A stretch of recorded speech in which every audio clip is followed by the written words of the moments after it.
Tara, can you hear me there okay? I can hear you now. I couldn't hear anything up until now, though. Okay, perfect. I'll do that again then. Hello, welcome to Prairie Conservation Action Plan's Prairie's Got the Goods Week.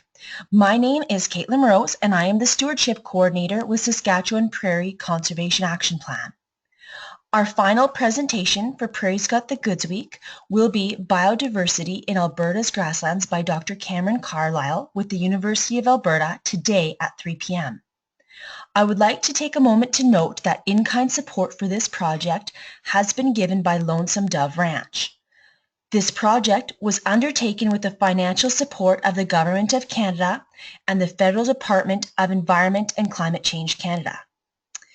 Tara is our presenter today, and Tara Muller-Davidson operates the Lonesome Dove Ranch southwest of Pontax with her husband Ross and 3 children, Ash, Cameron, and Jamie. While they are both fifth-generation ranchers, Ross and Tara started their own ranch from the ground up in 2005 and today run approximately 500 Gabelvie commercial and purebred mama cows. They sell freezer beef as well as raise horses and registered border collie working dogs. Tara also works as a consultant working in the range management, forage, and communications fields for a variety of organizations. Tara is passionate about sharing ranch life with a wider audience and writes a bi-weekly column and also communicates extensively on social media, explaining ranching to consumers and the general public. Before we begin, I would like to mention that if you have any questions, please type it into the questions section on your webinar dashboard, and all questions will be answered at the end of the presentation. And I'd like to turn over to Tara. Right on. Well, thanks, Caitlin. I hope everyone can hear me okay. Thank you very much for that introduction. I realize actually that was basically a lovely synopsis of my presentation, so I could practically, go here, but we will go to the presentation. I've got a few slides, and I'll go into a bit of the introduction, what I covered in a bit more in depth here. But yeah, I really appreciate the invitation from PCAP to chat about native prairie management. I do sometimes actually work for PCAP, but today I am completely representing myself, excuse me, and my own perspective as a rancher, the Lonesome Dove Ranch. So, all right, perfect. Yeah, so anyway, I like I said, I'm honored to present here, but that being said, I am in no way a ranch stewardship expert. I'm only going to be speaking from my own perspective in our own situation. There's certainly some very valuable, amazing prairie stewards and ranchers in Saskatchewan that I really look up to. Certainly past Tess Award winners, the PCAP Chair Orrin Bayless, people like that that have been ranching for decades that truly understand what it means to be a prairie steward and to raise cattle on native prairie. So while it is an honor for me to speak to this topic, there's also, dozens, if not way more than that, ranchers that could speak very eloquently on this very topic. So a little bit about my story. I grew up on a mixed farm south of Marone, Saskatchewan. So raise your hand if you know where Marone is. I suspect not a lot of people maybe do. It's along Highway 13, and my hometown had about 20 people in it when I grew up. So I went to school in nearby Kincaid, Saskatchewan, and I grew up on a mixed farm. So we did grow cereal crops, and we had a few cattle as well. And what really sparked my interest, I guess, was our tame forage operations. So my dad seeded a lot of his marginal sandy soil down to forage, and then he really enjoyed selling hay, so he sold hay into the United States. We did a lot of export work. Also he was a pioneer of hay auctions, so I definitely, growing up, logged a lot of hours on a tractor and a haybine. And to this day, I still really enjoy making really good hay. It's kind of a thing here and on our ranch. So yeah, it's something that I really grew up appreciating was more the tame grassland aspect. We did not have any native prairie on our farm growing up. And yeah, so a little bit, just a shot there of my mom and I out in the field. We grew mostly cereal crops and yeah, tame grass. So native prairie really wasn't on my radar. So it wasn't until I got into university and yeah, I kind of realized this whole wide world of prairie grasslands that even though I grew up in Southwest Saskatchewan and should have known about it, it was kind of like a discovery all in itself. Excuse me.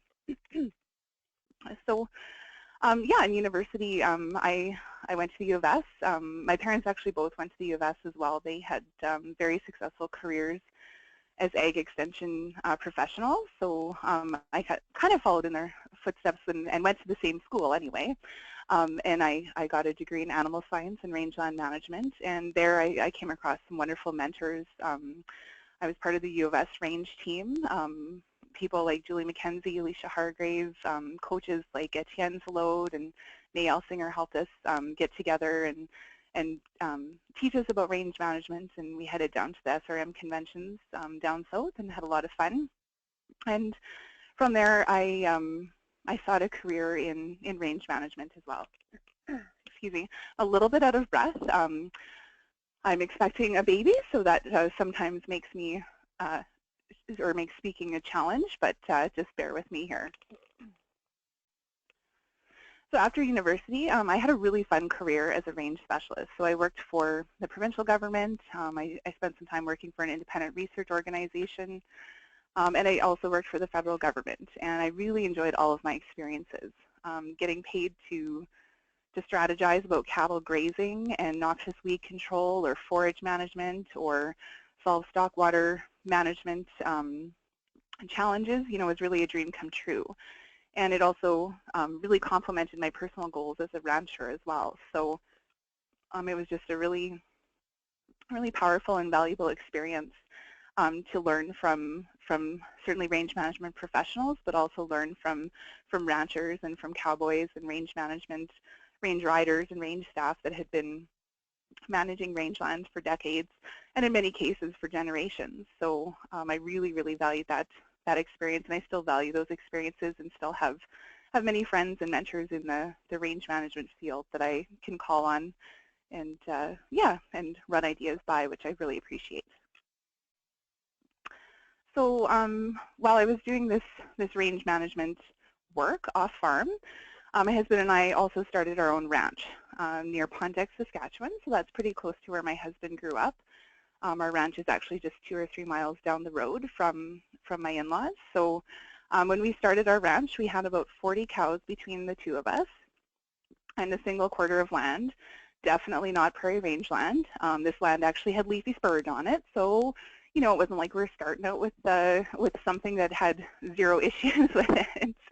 But it was definitely our starting point, and and something that that we were eager to grow with.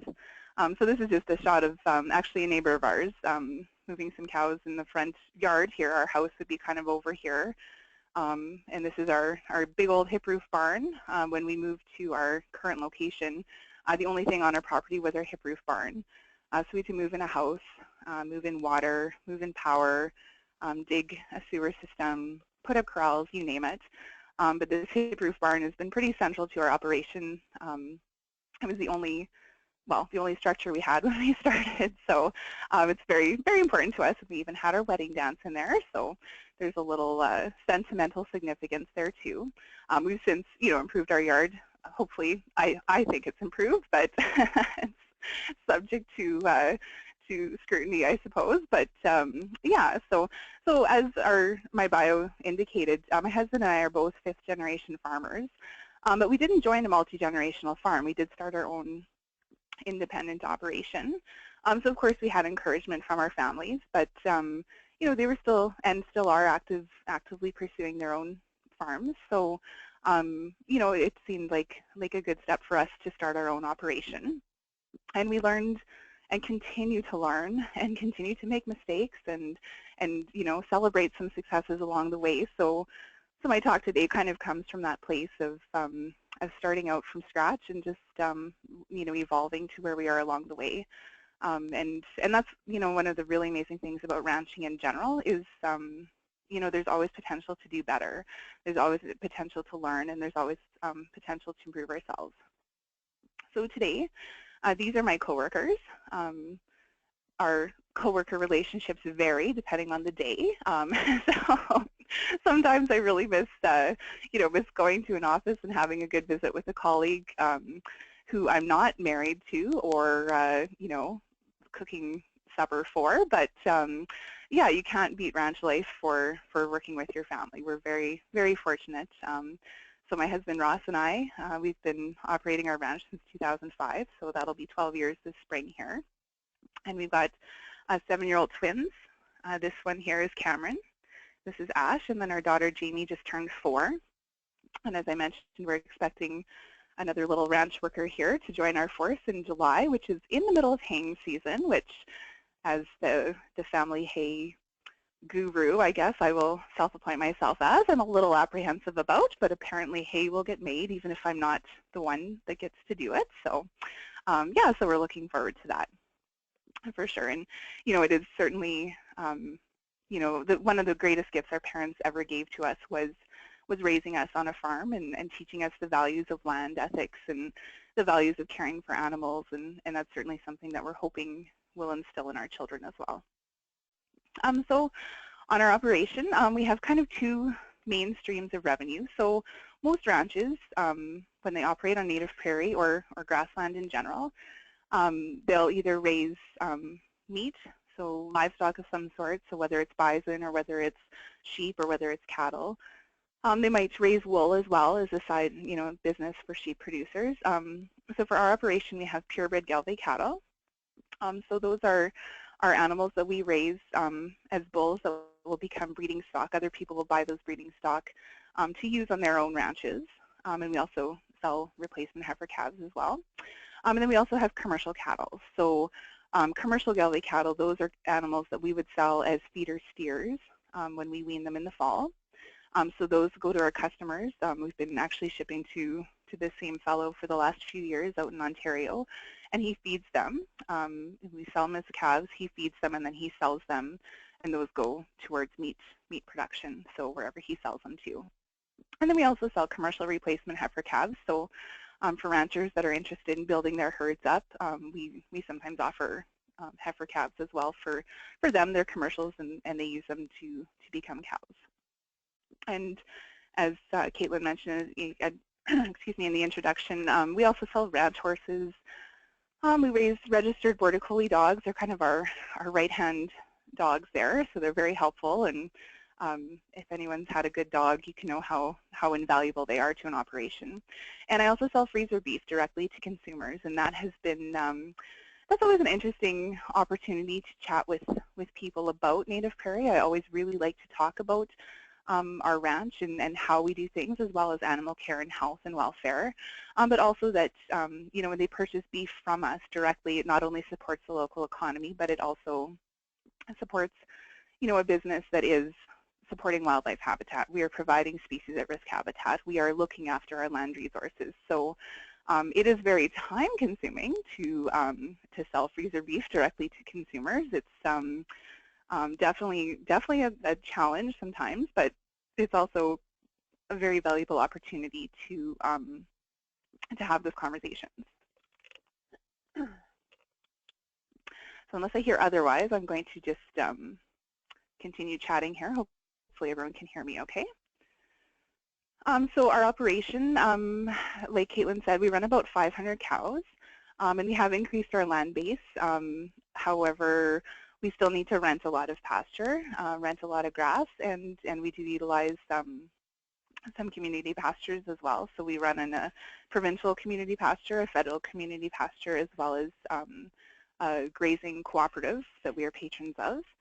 And yeah, we also rent grass as well from private individuals. So it takes a lot of grass to meet the needs of our cow herds. So we're just always kind of cognizant of that fact. So we do have tame grass on our ranch. That quarter section that we started out with that you know, blissfully exists with the presence of some noxious weeds. Yeah, so that was our tame grass quarter, and we have some other tame grass too, and we use it for grazing, or else we'll use it for haying, depending on our needs and depending on the season. We do have some annual cropland. So we use this land typically to grow silage or green feed to feed our cattle. Again, depending on our needs.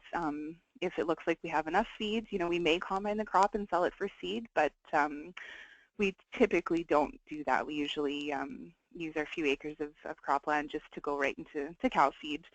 There's nothing like going into a winter knowing that you have a lot of feed on hand for your cattle, and we do graze.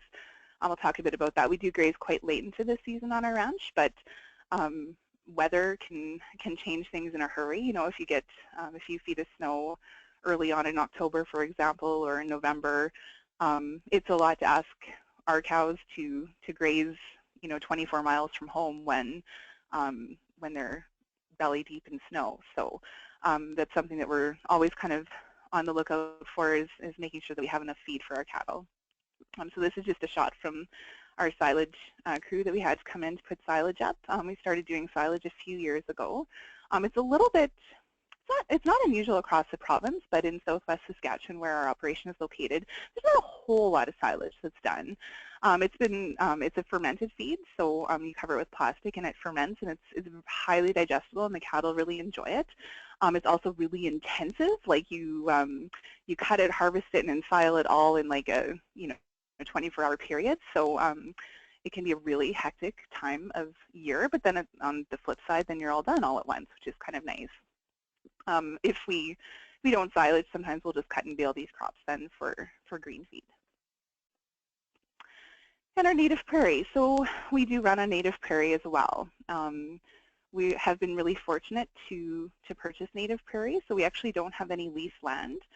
Many ranchers across Saskatchewan, and certainly many of the best prairie ranch stewards that I know of, they do operate on leased land, and so they lease the land from the government each year. And they, are responsible for controlling noxious weeds, maintaining fence, water, that sort of thing, paying the taxes. However, they don't own the land in the end. So we are very fortunate to have been able to purchase some deeded native prairie. And actually, interestingly enough, the first prairie that we purchased ended up being within 1.5 miles of where my husband's two completely separate great-grandparents had their ranches. So it was kind of a neat bit of heritage. So yeah, this has been a really valuable asset to our property. About half of our grassland is now native prairie. And yeah, we are also unique, I would suggest, in our ranch in that we have land spanning across 5 different rural municipalities. And when we rent grass for our cattle, we actually graze in 6 different rural municipalities. So we certainly kind of early on abandoned our dream of having a beautiful, large tract of native prairie all in one contiguous block. The reality is, starting out, you kind of buy whatever land is available. Cost is almost secondary too at that point, because land doesn't really change hands very often in our neck of the woods. So if there's some land that becomes available that kind of works in with how we're managing our operation, and we're able to swing it and make a mortgage work on it, then that's kind of been our purchasing decisions. So the kids and I certainly spend a lot of time, especially in the summertime, driving around and checking our cattle, making sure they have access to water, making sure the cattle are healthy, safe, making sure they're on the right side of the fence, which, at least one stop that I make, they're not. So yeah, we do spend quite a bit of time on the road, just between parcels, just managing the cattle and making sure that they're healthy, and making sure that our, checking on our land and grass resources as well. Yeah, and I had mentioned that we're also pasture patrons in a variety of community pastures and grazing cooperatives as well. So I just kind of quickly came up with a list off the top of my head as far as the ecosystem services that our prairie and our ranch provides. I'm sure I'm missing at least 2 to 3 dozen more. So yeah, I just kind of came up with food, fiber, and forage. Of course, those are pretty obvious. Our properties do provide habitat for wildlife, bird and pollinators. Biodiversity conservation, I think that's huge, and it's not so much, I'm really kind of changing my way of thinking about biodiversity conservation. It's not necessarily the above ground biodiversity, the stuff that we all see with our eyes, but I'm also thinking now that the below ground soil microflora biodiversity is also really important, and I'm kind of curious how long it'll be before native rangelands are actually an inoculum for other agricultural systems, maybe other cropping systems, for beneficial bacteria that really helps you know, form symbiotic relationships that can even improve yields on conventional cropping systems or tame grass species as well. So there's certainly the above ground biodiversity, the pretty blazing star and Colorado rubberweed in the foreground there or the background there, but also the stuff that's going on below the surface. Also nutrient and water cycling. In southwest Saskatchewan, we have, I don't want to say zero risk of flood, but I would say flooding is really low on our priority list. You know, even during runoff, major runoff issues, there's actually quite a large runoff event taking place right now, which is probably causing people some flooding headaches, but rarely do we grapple, on our ranch particularly anyway, with flooding issues.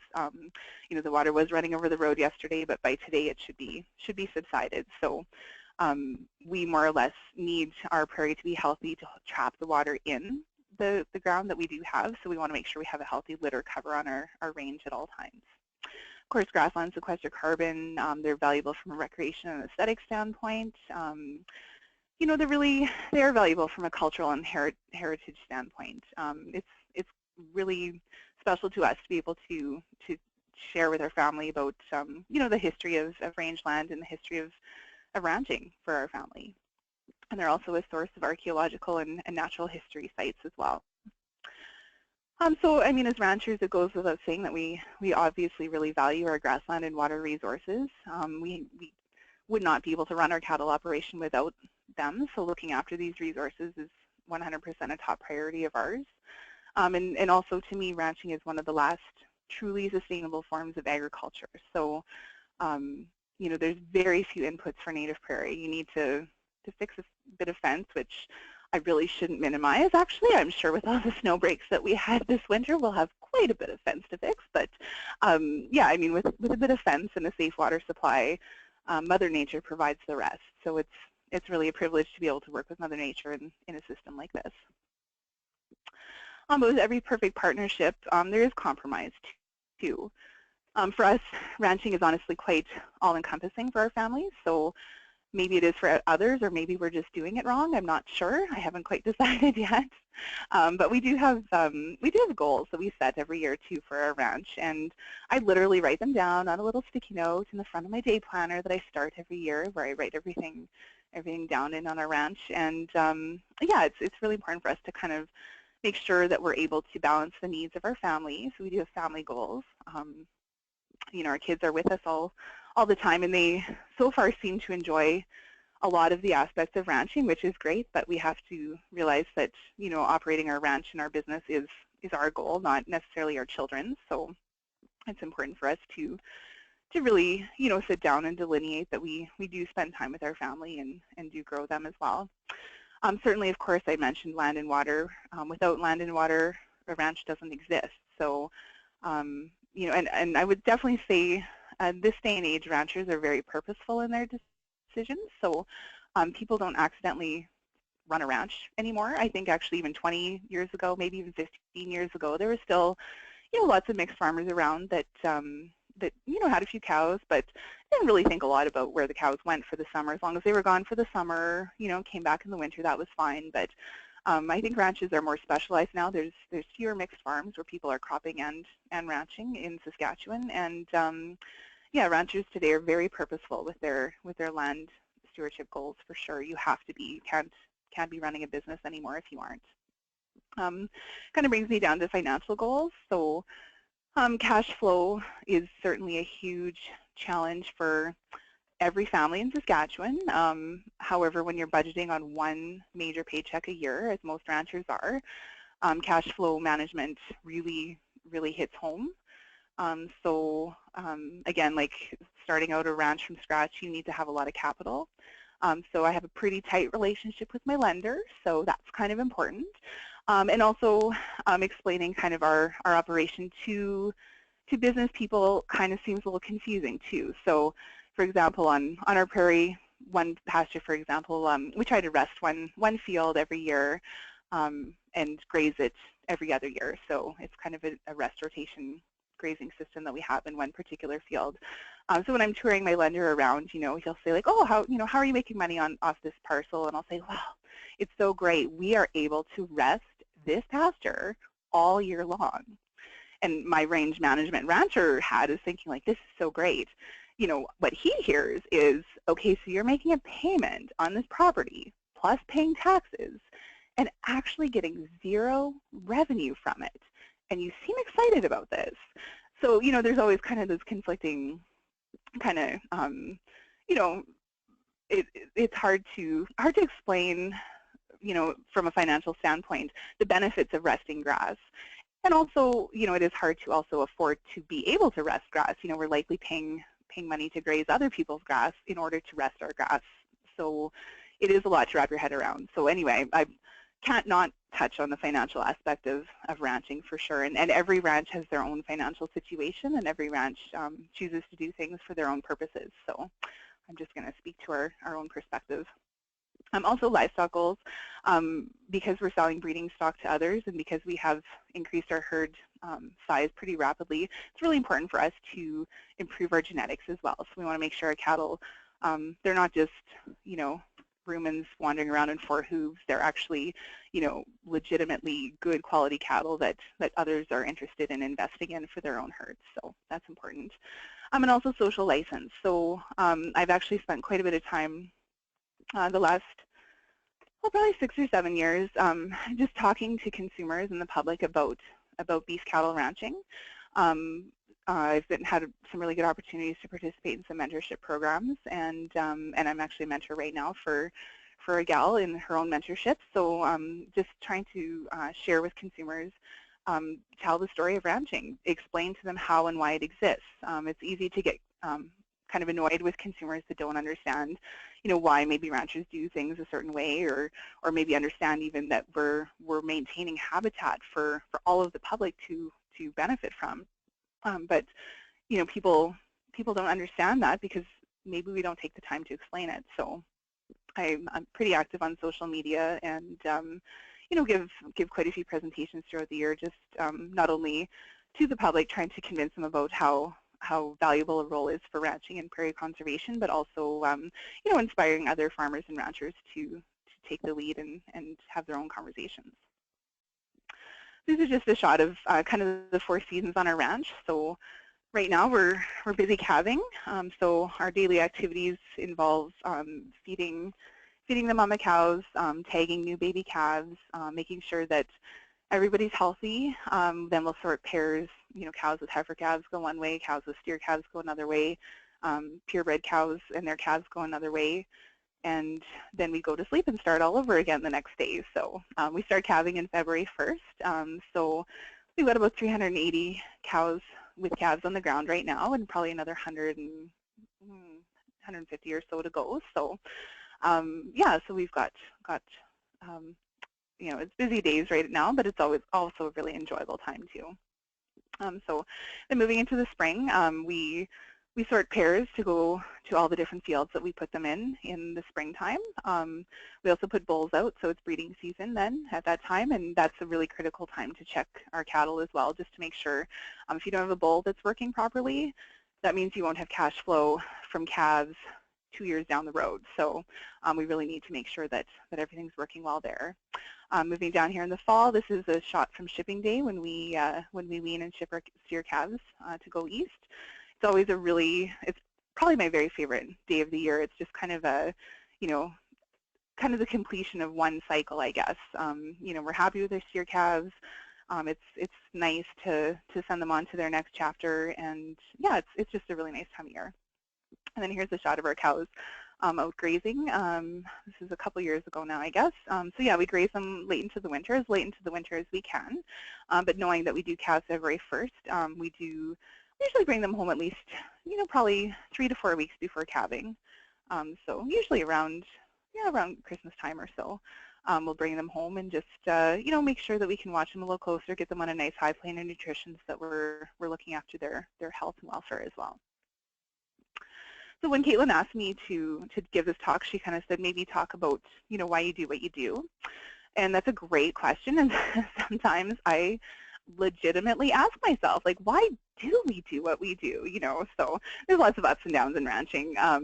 But honestly, we take a lot of pride in raising quality cattle, and also probably more than that, we take a lot of pride in working with Mother Nature, working with what we have, and it's not a business that everyone can or should be a part of when you're at the whim of Mother Nature and kind of living within her confines.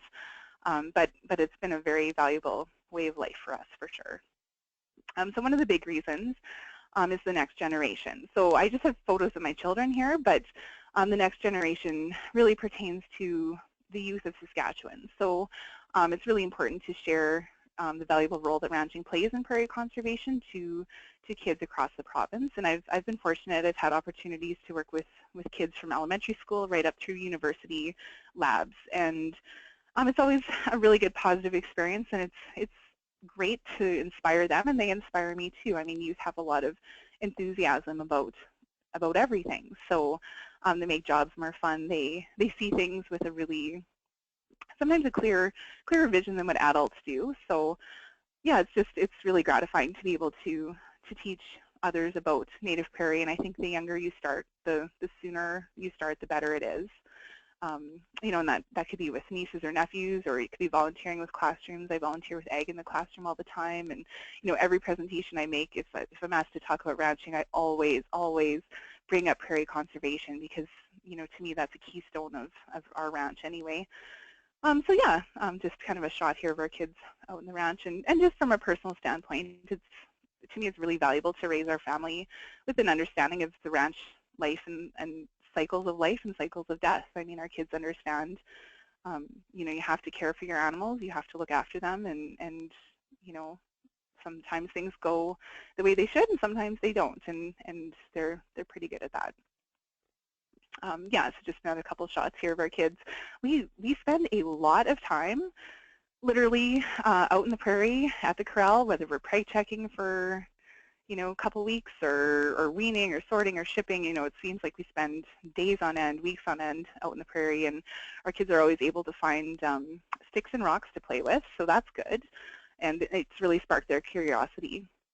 I will also mention, actually, this week is Ag Safety Week, so because farm kids are at a much higher risk of injury or even death just because they live on farms in Canada, ag safety is a really important thing for our family as well. So we take time to have serious conversations with our kids, and we do everything, absolutely everything as parents in our power to keep them safe as well.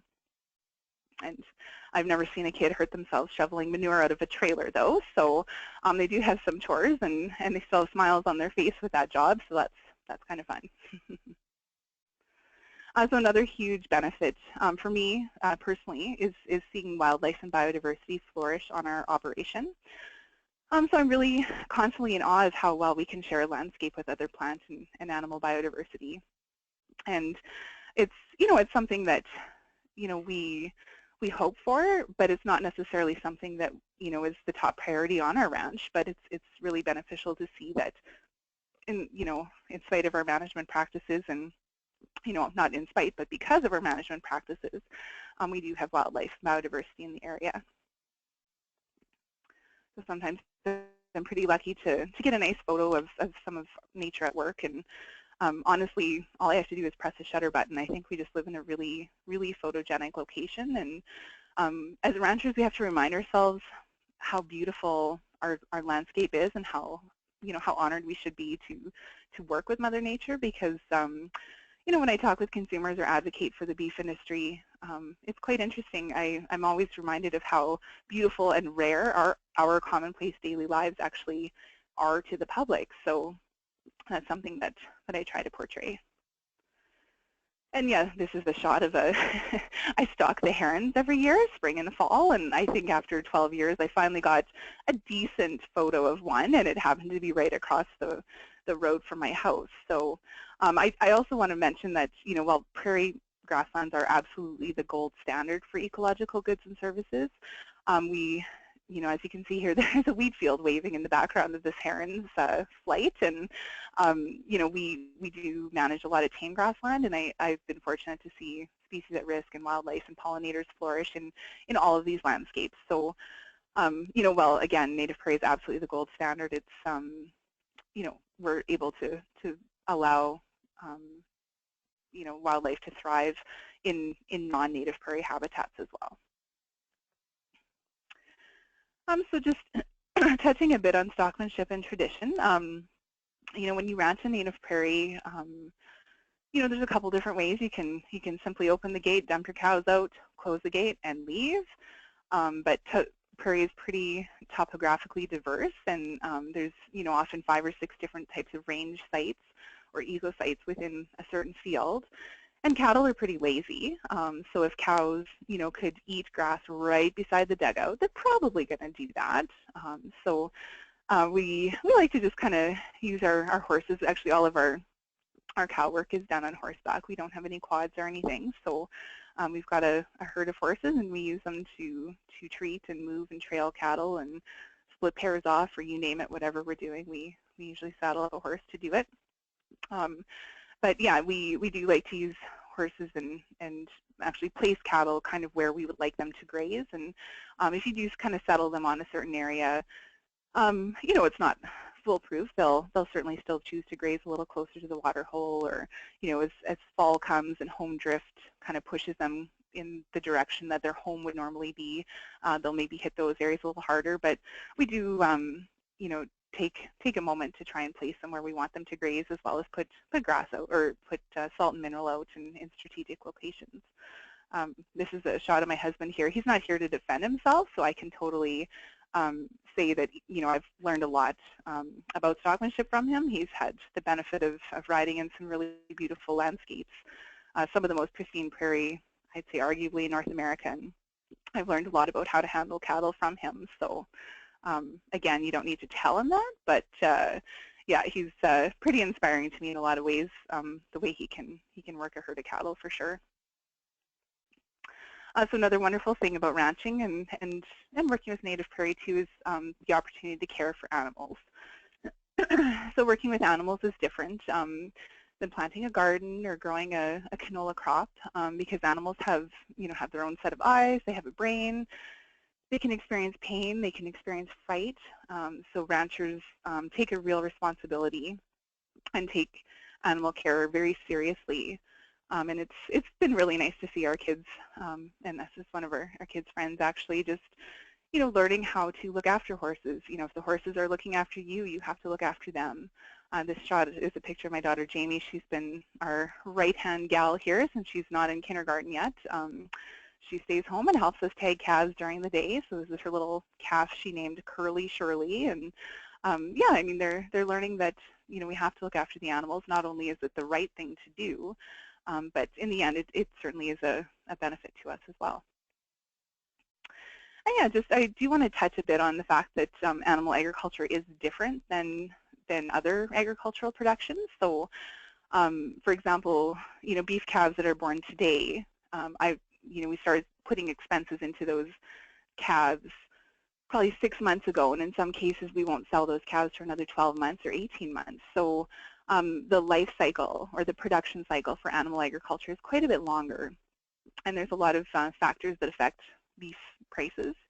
So when you're paying for inputs 18 to 24 months in advance of actually selling those cows or those calves, yeah, there's a lot of things that can happen, whether it's international trade issues. The American dollar absolutely affects the Canadian beef market. So what happens in the States 100% directly affects beef cattle producers in Saskatchewan. And again, all of those things have a trickle-down effect on range management. So if beef cattle prices are not doing well, there's chances that there just aren't the funds to complete that cross fence or to develop that strategic water location that you wish you could. I just noticed actually this is 8B, a calf that is now a cow in our herd. She had a baby calf here today, so that's kind of a fun coincidence. Again, just ranching on prairie, it's wonderful to be able to have flexibility. We can be our own boss. I'm pretty bossy, so that works pretty well for me. I like to be my own boss. So we do appreciate the flexibility with our family as well. But that being said, when you do run off of just 1 or 2 paychecks an entire year, ranchers feel that responsibility pretty keenly. So not only do we have to provide for the needs of our family and deal with any sort of unforeseen, vehicle breakdowns or medical crises or any sort of unforeseen things that happen to every family. We also have to ensure that we have enough forage and water for our cows as well. So yeah, it's a responsibility that I think ranchers feel, excuse me, quite keenly. And just as an example, in the past year alone, calf prices actually dropped 30 to 40% from the previous season. So they were still very decent. I mean, I think people were still able to sell their calves and still have a little bit left at the end of the day. But it's just, if you imagine your paycheck, being at a nice peak that you're very happy with, and then all of a sudden it drops 40%. There's for us, there's no one to call. We're responsible for making sure that we still make our payments and that we prepare accordingly. So that can certainly be a challenge. And you're also a challenge with time. So as ranchers, you're juggling a lot of balls at once. For example, in July, do I make hay when I know there's an impending rainstorm and the hay is just perfectly cured? Or do I spray my leafy spurge when I only have like that 5 to 10 day window of best application? Or do I deal with a bull that's injured during breeding season? Because if he doesn't breed cows, I'm definitely not going to have that income down the line. So often we're faced with just having to prioritize on a daily basis. What do we do?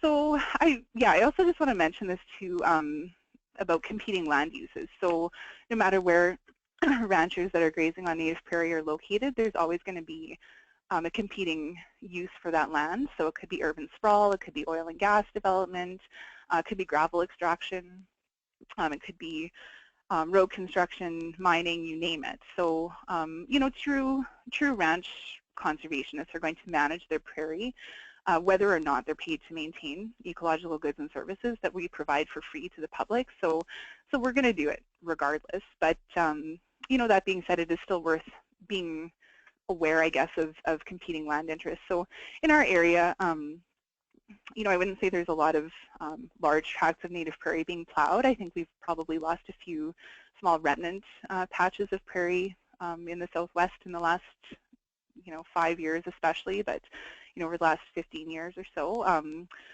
But yeah, I mean, nobody's really going in to plow up 10,000 acres of native prairie to seed it down, because whatever cropland is available now is, whatever rangeland is left is kind of left for a reason. But it is still worth being aware of competing land interests. And again, I respect crop farmers for sure. I think Saskatchewan is home to some of the most innovative cropping systems in the world.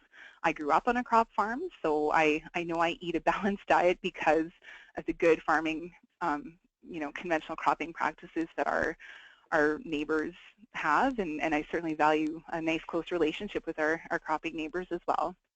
But it's just worth noting that the land prices have steadily increased in Saskatchewan, especially in Saskatchewan. They've spiked a lot in the last 2 decades, and they're two very different systems. You can seed a crop and harvest a crop and sell a crop within a 6 to 8 month time window, whereas again with the cattle ranching, if you're comparing apples to apples, it takes us 18 to 24 months to have a sellable product, off of 2 different segments of agriculture that could potentially be using the same type of land, so or neighboring land at the very least. So, but risk management is very, very tricky for every farmer, whether you're a crop farmer or a rancher. But it's just something I want to mention.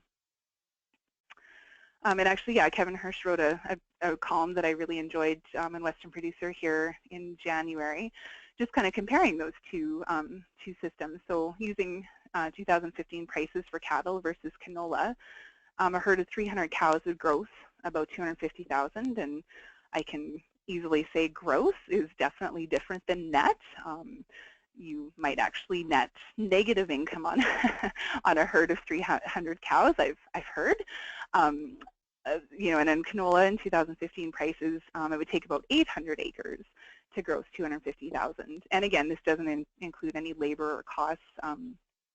Certainly crop farmers invest a lot of money in their equipment and their technologies, so I'm not necessarily up on all the expenses that they would have, but they would certainly be very high as well. But I did want to take his numbers just a little further. So I thought, like, what if this herd of 300 cows, how many acres of native prairie would it take to grow 250,000? So I'm using kind of I'd say a pretty ambitious stocking rate actually of 0.25 AUMs per acre for prairie in southwest Saskatchewan. If the cows were 1,200 pounds, if they were grazing for about 7 months of the year, it would actually take about 10,000 acres of native prairie stocked at a conservative stocking rate to grow 250,000 acres. So, you know, the two systems are very, very different. You really can't even compare the two.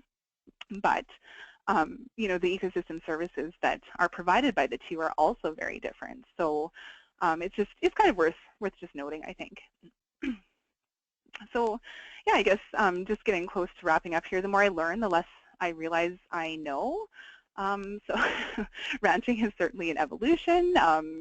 You know, the more I think I have something figured out, you know, Mother Nature throws you another curveball, but that's okay. That's why we do it. We love the challenge. So prairie is complex, and the factors that affect ranching and range management are obviously very complex as well. Just, you know, thinking if policy surrounding EG&S was really simple, I think a lot of things would be figured out by now, but it's not. And while I certainly think there is a large demographic of people that do appreciate the valuable role that ranching plays in prairie conservation, I think there's still a lot of work that needs to be done and some challenges to address with the public as well as policymakers and, you know, even in-house for sure. So just a few resources here. I'm just going to mention the Saskatchewan Stock Growers is actually the parent organization of Prairie Conservation Action Plan. So the Stock Growers decided to start PCAP back in 1998 because you know, the Stock Growers membership is very, very closely tied to native prairie conservation. So they're, you know, a good source of information on beef cattle ranching in Saskatchewan. Also, the Beef Cattle Research Council website, there's some great infographics there that you can find about, you know, greenhouse gas emissions, grazing management, certainly also a lot of animal health and welfare research is done in Canada through BCRC, but some of the pertinent resources that this crowd might be interested in would be the grazing management and biodiversity and environmental footprint stats that they have, and also the Saskatchewan Cattlemen's Association. And they have an excellent website as far as promoting different aspects of, or I guess clearing up some potential misconceptions. And of course, too, I'm gonna plug my website here. I can actually pull it up here. I do write a blog, and I post to it every couple weeks here. So you can check it out here. It's on A Little Bit Western. You can also follow us on excuse me, on Facebook. I'm pretty active on Twitter as well, so you can follow me on Twitter. I do put out a few YouTube videos throughout the year and also post pretty regularly to Instagram. So our YouTube videos just kind of go through, you know, a little bit about ranch life, you know, what sort of things take place on a daily, you know, on our daily activities as ranchers and as you know, raising a young family and also raising cattle in southwest Saskatchewan. So if you're interested, you can check out a few of those videos as well.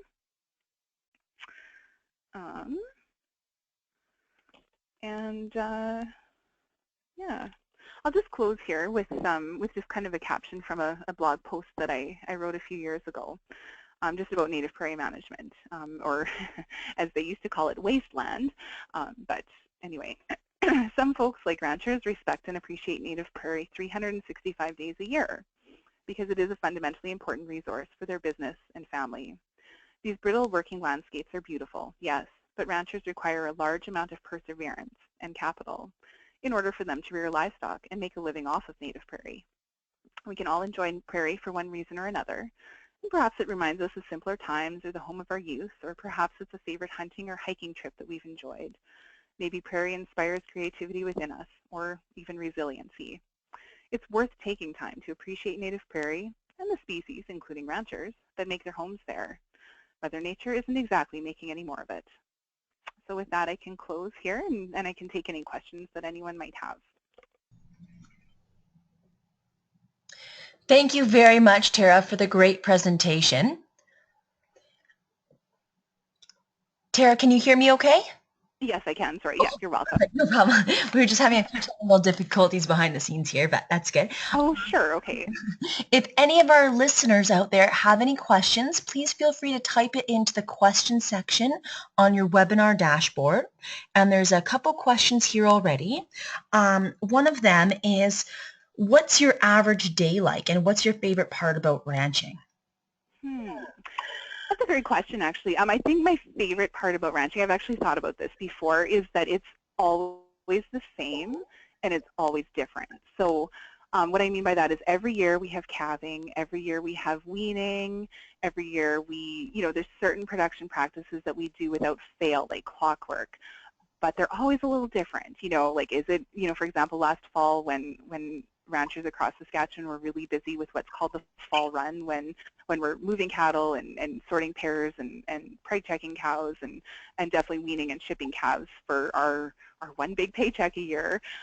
It rained and rained and rained and rained some more, so that really threw quite a snag in a lot of people's operations, and ourselves included. I mean, it was just, yeah, it was a good thing we had horses and could round our cattle up and just take our cattle to the trucks as opposed to try and get trucks to the cattle, because that wasn't going to happen. So yeah, so I mean, it's always the same in certain ways, but it's always very different. Great, thank you. One of the past presentations talked about that ranchers aren't getting financially compensated by conserving native prairie and the goods and service that native prairie offers. As a rancher, from your perspective, what are your thoughts on that? That's a great question. It's one I've thought about too, and actually I heard a rancher speak to this at Forging into the Future in Swift Current in December, and he made a really good point. He said, he's never really thought about needing to be paid to maintain his resources in a way that makes him happy and fulfilled, but he certainly doesn't want to be taxed for them. And I think that really hits the nail on the head. Like, I mean, I'm not going to not manage prairie because I'm not getting paid to manage prairie, but I certainly don't want to be penalized through any sort of taxing because I am already providing these EG&S for free for the public. So, I certainly don't want to be taxing or adding any additional taxes onto my already razor thin margins. So, yeah, I think if it was easy to figure out a pay for fee or fee for service system, it probably would have been done by now. I think it can be done. I wasn't able to catch the Alice webinar earlier this week, but I know there's been some really innovative projects and some great pilots taking place, and I'm sure it can definitely be done. And I mean, I would certainly welcome any sort of financial contributions or rewards of some sort for managing prairie, but at the very least, don't add extra expenses on top of our already burgeoning expenses, I guess. That's a really good point. Thank you, Tara. It doesn't look like we have any more questions, and I know that you have to hit the road today, Tara. So with that, I would like to thank you very, very much for the really interesting presentation. There's actually one more question that just popped in Sure. Yeah. by a listener named Tracy. How might you recommend getting ranchers/producers involved with the numerous prairie conservation-minded groups?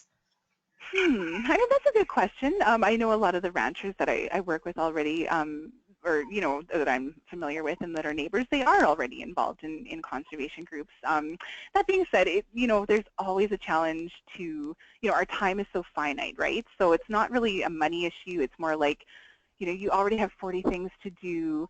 I don't have time to go to that meeting, for example, or I don't have time to make that phone call to investigate a program. So it's not that ranchers are not interested or even aware of programs. I think it's just, that struggle. Everybody is busy, whether, you are, a single person living in the city or whether you're a rancher, raising a family out in the farm. Like it's time is such a huge issue. So a lot of times, like I, have a pretty diverse group of friends on Facebook, so I like to share a lot of things that might be of use to my rancher friends on Facebook. So, so that's kind of a way that I like to engage with personal ranch friends that might benefit from programs. But yeah, I mean, I think it's just about establishing relationships and making the information available and honestly making it as easy as possible for ranchers to participate in any sort of program.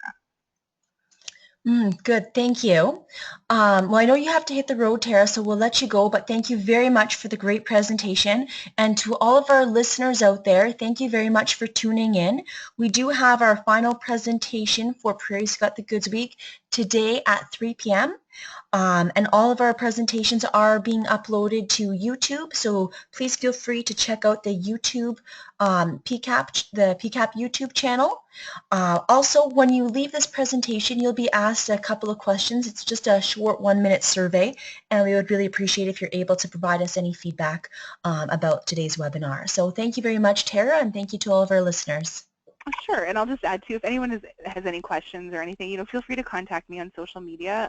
I'd be more than happy to continue this conversation. And yeah, we have an open ranch policy, so for sure, if anyone has questions, just feel free to fire. Thank you. Have a great day, everyone. Thanks, Caitlin.